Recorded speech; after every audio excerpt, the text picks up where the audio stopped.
Chers paroissiens, bonjour. C'est aujourd'hui le 33e dimanche du temps ordinaire, donc l'avant-dernier dimanche du temps liturgique, et c'est aujourd'hui, à l'échelle de l'Église, la journée mondiale des pauvres, et à l'échelle de la France, la journée du secours catholique. Je vous propose de méditer ensemble la parabole des talents. On utilise volontiers dans le langage courant l'expression « avoir du talent »,« faire fructifier ses talents », mais ce que l'on ne sait peut-être pas, c'est que le talent, c'est un lingot d'or ou d'argent d'une valeur de 6000 deniers. Or, un denier correspond au salaire d'une journée.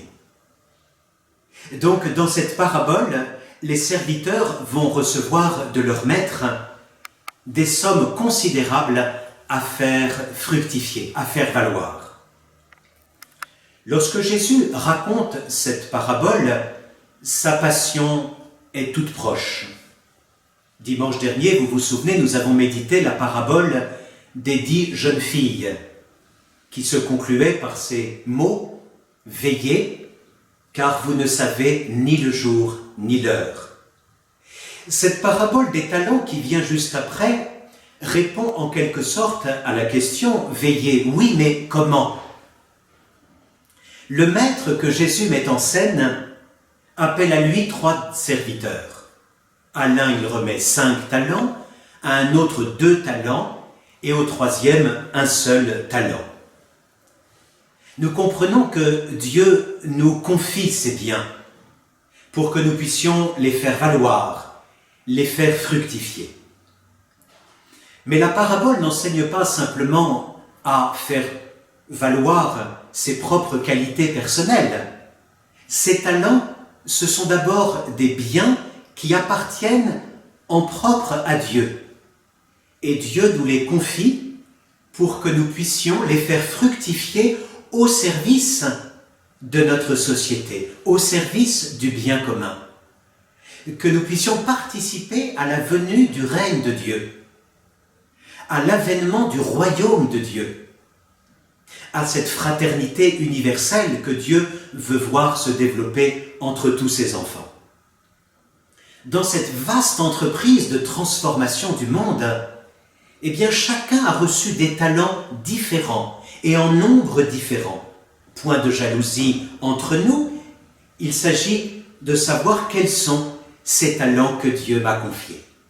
Et ce peut être un exercice spirituel que de se poser la question, mais quels sont ces talents que Dieu m'a confiés? Suis-je capable de les énumérer? Et puis comment est-ce qu'aujourd'hui je m'efforce de les faire fructifier au service des autres, et en particulier au service de ceux qui sont dans le besoin, puisque c'est aujourd'hui la journée mondiale des pauvres. Lorsque le maître est de retour, après ce long voyage, il demande des comptes à ses serviteurs, comme il le fera de même pour nous à la fin des temps, lors du jugement. Le premier serviteur s'avance en disant « Seigneur, tu m'as confié 5 talents, voilà, j'en ai gagné 5 autres. » Et son maître lui dit « Très bien, serviteur bon et fidèle, tu as été fidèle pour peu de choses, je t'en confierai beaucoup, entre dans la joie de ton maître. » Et de même pour le deuxième serviteur, lui aussi a doublé sa mise. Avez-vous remarqué que les serviteurs appellent leur maître du nom de Seigneur? Nous devinons ainsi que ce maître n'est pas un patron d'une entreprise ordinaire, mais le Seigneur du ciel et de la terre, Dieu.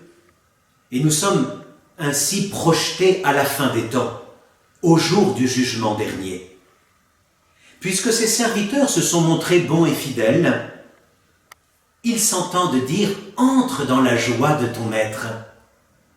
Il y a le temps du travail, le temps du labeur, et viendra un jour le temps de la récompense éternelle dans la joie du ciel. Et cela nous rappelle l'évangile de la semaine dernière. Ces 5 jeunes filles prévoyantes qui, entendant l'époux venir, apprêtent leurs lampes et entrent dans la salle des noces pour participer au festin. Le troisième serviteur a préféré enfouir le seul talent reçu. Était-il moins doué que les autres? Moins habile dans les affaires? J'ai eu peur, dit-il, j'ai eu peur. Son image de Dieu était faussée. Seigneur, je savais que tu es un homme dur. Tu moissonnes là où tu n'as pas semé. Au lieu de considérer son maître comme un père, lui faisant confiance, il s'est enfermé dans une compréhension erronée de Dieu, et cela l'a empêché de se mettre au travail. Il a eu peur, il a enfoui son talent, il a voulu le mettre en sécurité pour ne rien perdre. Cette attitude, hélas, elle est répandue aujourd'hui. Surtout en ces temps difficiles, nous pouvons avoir peur de l'avenir, peur pour notre travail, peur pour nos parents âgés, peur pour nos enfants, mais la peur, elle est toujours mauvaise conseillère et elle risque de nous enfermer en nous-mêmes. Que demander à Dieu? Mais qu'il nous fasse d'abord mieux réaliser ces talents qu'il nous a confiés.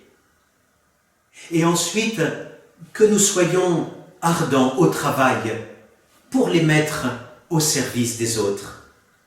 Ce dimanche des pauvres nous invite vraiment à ouvrir les yeux, ouvrir nos oreilles, ouvrir nos mains. Beaucoup de gens vivent dans des conditions difficiles. Le Secours catholique et d'autres organismes s'emploient à venir au secours de ces personnes en difficulté. Eh bien, ne les oublions pas, dans notre prière d'abord et dans le secours que nous pouvons leur apporter ensuite. Oui, à la fin des temps, le Seigneur nous demandera de lui présenter ce que nous aurons accompli comme travail au service de son royaume. Eh bien, espérons tous que le Seigneur puisse nous dire « Très bien, serviteur bon et fidèle, entre dans la joie de ton Seigneur. » Et nous n'aurons plus qu'à répondre plein de reconnaissance. Amen.